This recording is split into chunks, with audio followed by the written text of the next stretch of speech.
श्रद्धा Walker हत्याकांड 2022। एक दिल दहला देने वाली सच्चाई। नंबर 1। श्रद्धा वालकर का परिचय और जीवन पृष्ठभूमि। श्रद्धा वालकर मुंबई के वसई इलाके की रहने वाली एक युवा, स्वतंत्र और महत्वाकांक्षी लड़की थी। वह 27 साल की थी और एक मल्टीनेशनल कंपनी के कॉल सेंटर में काम करती थी। अपने आत्मनिर्भर स्वभाव और खुले विचारों के कारण वह अपने परिवार की पारंपरिक सोच से थोड़ी अलग थी। श्रद्धा की मुलाकात आफताब पूनावाला से एक डेटिंग ऐप बम्बल पर हुई। दोनों के विचार मिलते गए और वे करीब आ गए। आफताब पूनावाला पेशे से एक शेफ था और मुंबई का रहने वाला था। दोनों का रिश्ता गहराता गया और कुछ महीनों बाद उन्होंने लिव इन रिलेशनशिप में रहने का फैसला किया। यह रिश्ता श्रद्धा के परिवार को मंजूर नहीं था क्योंकि वे इस रिश्ते को सही नहीं मानते थे।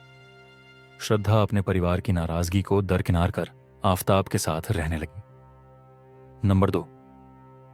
दिल्ली में साथ रहने का फैसला कुछ समय तक मुंबई में साथ रहने के बाद श्रद्धा और आफताब ने दिल्ली में शिफ्ट होने का फैसला किया। वह मई 2022 में दिल्ली के मेहरौली इलाके में एक किराए के फ्लैट में रहने लगे। शुरुआत में सब कुछ ठीक लग रहा था, लेकिन जल्द ही उनके रिश्ते में समस्याएं बढ़ने लगीं। श्रद्धा ने अपने दोस्तों से बताया था कि आफताब के स्वभाव में गुस्सा और हिंसा बढ़ रही है। नंबर 3।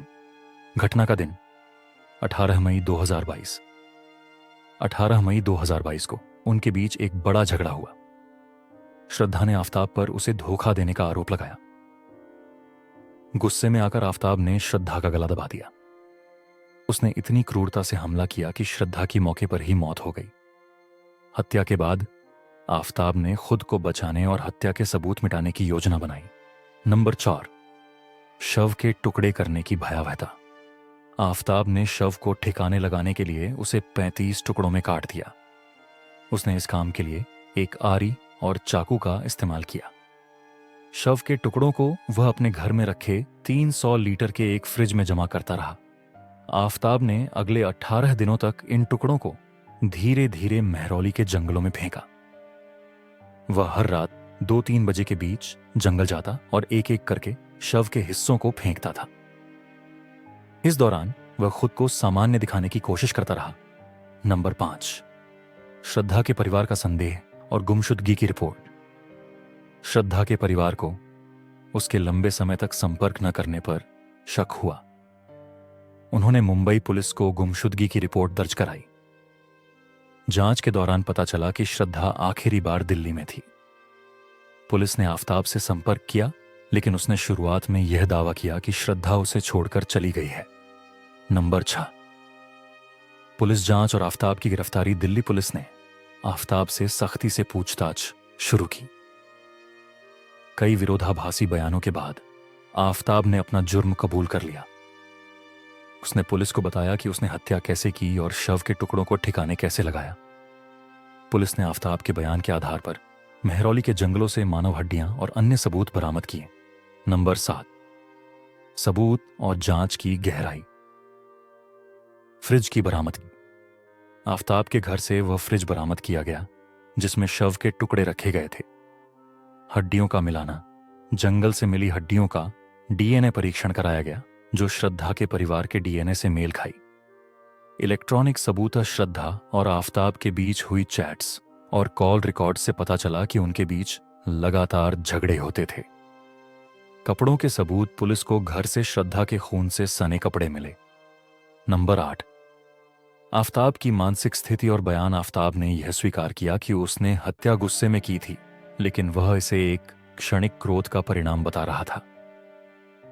उसने यह भी बताया कि उसने अपने शेफ के अनुभव का उपयोग कर शव के टुकड़े किए। नंबर 9। मीडिया और समाज की प्रतिक्रिया। यह मामला देश भर में चर्चा का विषय बन गया। महिलाओं की सुरक्षा और घरेलू हिंसा के मुद्दे पर बहस तेज हो गई। श्रद्धा की मौत ने इस बात को उजागर किया कि कैसे कुछ रिश्ते जहरीले हो सकते हैं। नंबर 10।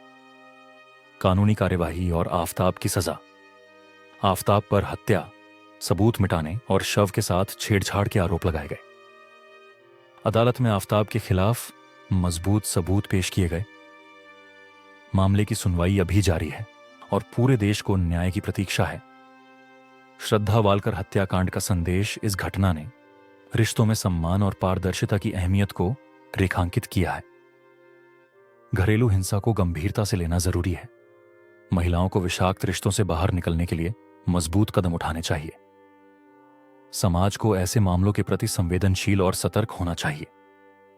निष्कर्ष, श्रद्धा वालकर का मामला केवल एक हत्या नहीं है, बल्कि यह महिलाओं की सुरक्षा और समाज में बढ़ते अपराधों का प्रतीक है। यह घटना यह सवाल उठाती है कि क्या हम एक सुरक्षित समाज की ओर बढ़ रहे हैं या और अधिक असुरक्षित होते जा रहे हैं।